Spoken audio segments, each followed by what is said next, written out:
อนนี้นะคะ21 โลค่ะฝ่ายหญิงนะคะมาอีกแล้ว1 ท่านนะคะ เฮลโลเฮลโลฮะไลฟ์เด้อ 21 โลเมตร นู่นนะเอารางวัลมากอดรางวัลเด้อ ได้เขาที่2คุณยิงจะมาพูดว่าที่อย่าง เด็กๆจะจบมือ น่าจะได้ ตู้ที่2เด้อตู้ที่2 น่าจะได้อันนะเนี่ยก็น่าจะได้ที่2วะ รุ่นอายุรุ่นอายุ รุ่นอายุที่2 รุ่นอายุที่สองเด้อ สำหรับหมายเลขหยิบดังต่อไปนี้ค่ะหากได้ยินเสียงประกาศแล้วรบกวนนำบัตรของท่าน เดี๋ยวเจรุ่นให้หนูนากันเด้อ ด้วยนะคะบริเวณด้านข้างคือใหญ่ด้านในนะคะ โทรบอกอะไรคะก่อน แล้วก็มีเต็นท์อยู่ด้านในคือกองอำนวยการของเราอยู่ด้านข้างใช่เดี๋ยวเรามาประชาชนด้วยนะ มันมาแล้ววะ ต่อไปนี้ มันมาหรือยังไม่ได้พูดไปมัน 1100นะคะ1100คุณธัญการนะคะ1100หมายเลข1 โอเคตอนนี้ถือว่าตุพุทธก็ถือว่าเขาเซ็นไซไปแล้วเนาะซึ่งอยู่ในนี่ก็จะเตรียมถ่ายพิธีหับรางวัลเนาะซึ่งมาเบิ่งขันรางวัลของงานกันนะนี่ขันรางวัลของงานเป็นแบบนี้เด้อ หมายเลข แลนเบิ่งโคงเด้อ 11คุณสมพันธ์นะคะประชาชนของท่าน บริเวณงานก็ถือว่า ข้างเวทีใหญ่ด้านใน เรียบร้อยแล้วเนาะส่วนหลายแมนนักเล่น21 กิโลถือว่าเขาเซ็นไซไปแล้วประมาณเกือบ 70%เนาะยังเหลืออีกประมาณ 30%ถือว่า เรียบร้อยแล้วนะคะ บรรยากาศก็คือว่าคึกคักเนาะเดี๋ยวเขาจะไปเบิ่งบรรยากาศภายในงานกันเนาะไปเบิ่งว่าเขาเจ้าเฮ็ดจังใดกัน ก็ถือว่าคึกคักเนาะงานโบใหญ่แต่ว่าอบอุ่นหลาย นักเล่นก็ถือว่านักเล่นเก่งๆดังๆก็ถือว่ามาพอประมาณเนาะเก่งๆทั้งนั้นนะอันนี้ฟินิชเชอร์กันเด้อมาเบิ่งข้าวเนาะมาเบิ่งของกินของงานเด้ออันนี้ถือว่าของกินของงานถือว่ากินแบบจุกๆไปเลยเพื่อนๆเบิ่งเด้อคนละกองไปเลยกินบ่อิ่มสามารถมาเอาคืนได้เนาะแพ็คให้เรียบร้อยมีข้าวเหนียวหรือว่าข้าวเจ้าสามารถเลือกได้เนาะนี่คือกันเนาะข้าวเหนียวหรือข้าวเจ้าสามารถเลือกได้เด้อที่เป็นข้าวเหนียวหมูปิ้งก็มีข้าวผัดกะเพราก็มีแล้วก็มีพวกเบเกอรี่ก็มีเด้อพวกขนมมีโมจิก็มีอันนี้น้ำหวานอันนี้น้ำหวานแลนแล้วไม่เมื่อยนี่ต้องมากินน้ำหวานนี่แหละน้ำหวานกะทินี่แหละแซ่บสวยนักกีฬาที่มาถึงแล้วนะคะอีกฟังก็สิมีหมักไม้นะมีหมักไม้เด้อไม่เด้ออาหารนี่ถือว่าจัดเต็มเนาะงานนี้เนาะอาหารหลายทุกคนถือว่ายังไม่ได้กินเดี๋ยวขอเลาะบุกไทยหูบก่อน ตะวันยังบ่เข้าเนาะตะเวนยังบ่เข้าเด้อแต่ว่าหนูนาเข้ามาแล้วหนูนาน่าจะได้โอเวอร์ออล1 ใน 5เนาะหนูนาน่าจะได้โอเวอร์ออล1 ใน 5บรรยากาศก็ถือว่าคึกคักส่วนหลายนักเรียนที่มาเรียนในงานนี้ส่วนใหญ่เป็นนักเรียนที่มาจาก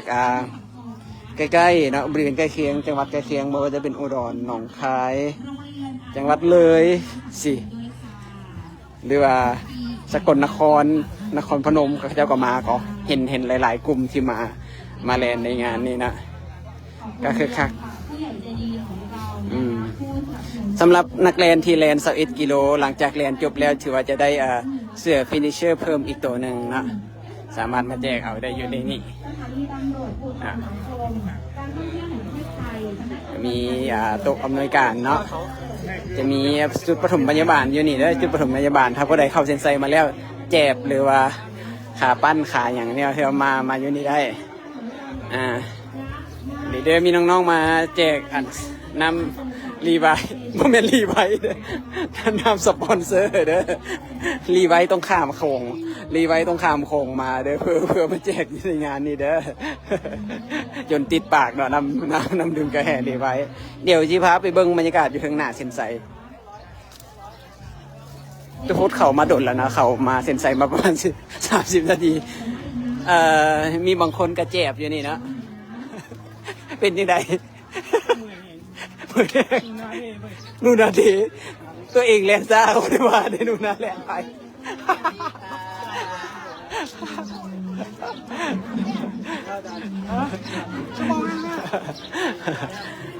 เดี๋ยวเด้อนูนาน่าจะได้ที่2 overall ของรุ่นผู้หญิงเนาะฮาล์ฟมาราธอน21กิโลเนาะคน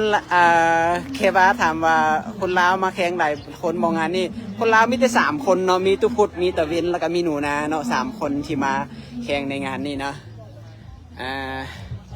ตุพุทธเป็นขันใด ของตุพุทธยังบูเด้อคือจะเป็นขันน้อยๆเนาะตุพุทธน่าจะได้1 ใน 5ของรุ่นอายุเนาะซึ่งยังบ่เป็นทางการเถื่อเดี๋ยวต้องท่าฟังกับคณะกรรมการเพิ่นประกาศเนาะ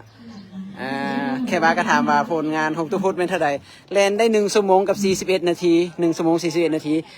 ดีกว่าที่ซ้อมไว้1 ชั่วโมง45 นาทีเนาะปากได้ไวกว่าน้อยนึงได้ไวกว่าน้อยนึงมีนักแล่น21 กิโลกำลังจะเข้าเนาะถึงว่าจะเป็นงานน้อยแต่ว่าอยู่ในงานถือว่าใช้ timing shift เนาะถือว่าใช้ timing shift เนาะก็ถือว่าเป็นระบบจับเวลามาตรฐานของSport State Asia เนาะso น่าจะเฮฮู้สึกว่าน่าจะเมนรุ่น21 กิโลเท่าที่ยังเหลือ10 กิโลกับ5 กิโลน่าจะเข้าเส้นชัยหมดแล้วเนาะถ้าผู้ใดมีปัญหาเนาะที่จะเช็คเรื่องเวลาว่าตัวเองเข้าเท่าใดเพิ่นจะให้มาเช็คอยู่กับทางคณะกรรมการอยู่ตรงนี้นะท่านได้ยินชื่อของตัวเองหรือว่าหมายเลขของตัวเองนะคะให้นำบัตรประชาชนของท่านไปรายงานบริเวณเป็นไงพี่ได้ไหมนะคะหมายเลข2177ค่ะคุณอัธพลค่ะ2177คุณอัธพลค่ะหมายเลขไม่มี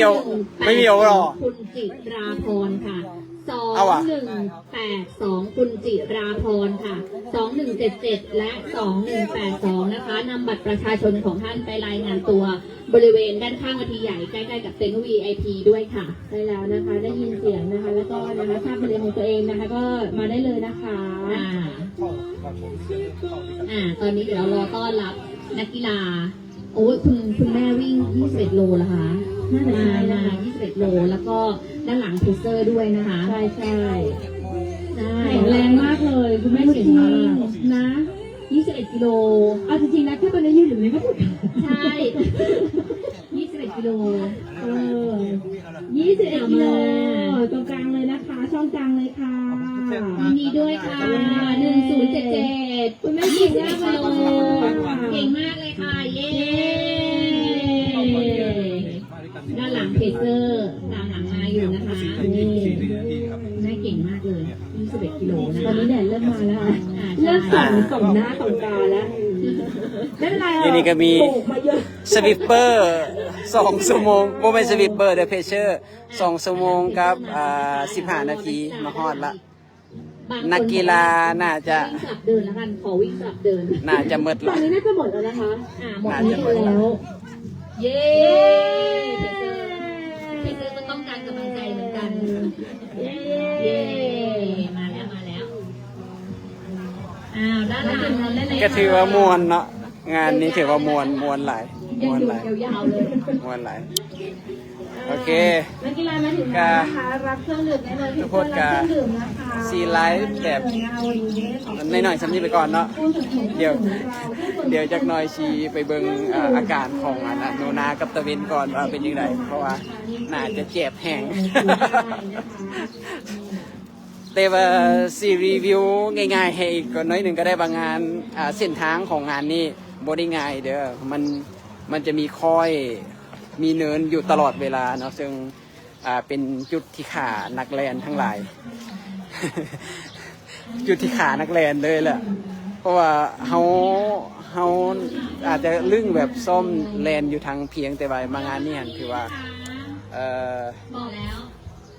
ค่อยหลายเฮ็ดให้แบบมันมาดักจับตอนที่เอาสปินออกไปแล้วมันถึกค่อยเลยทันทีเสียนะมันจะมีอยู่5ค่อยเนาะเท่าที่ดูนะมันอาจจะไม่ชอบกินน้ำ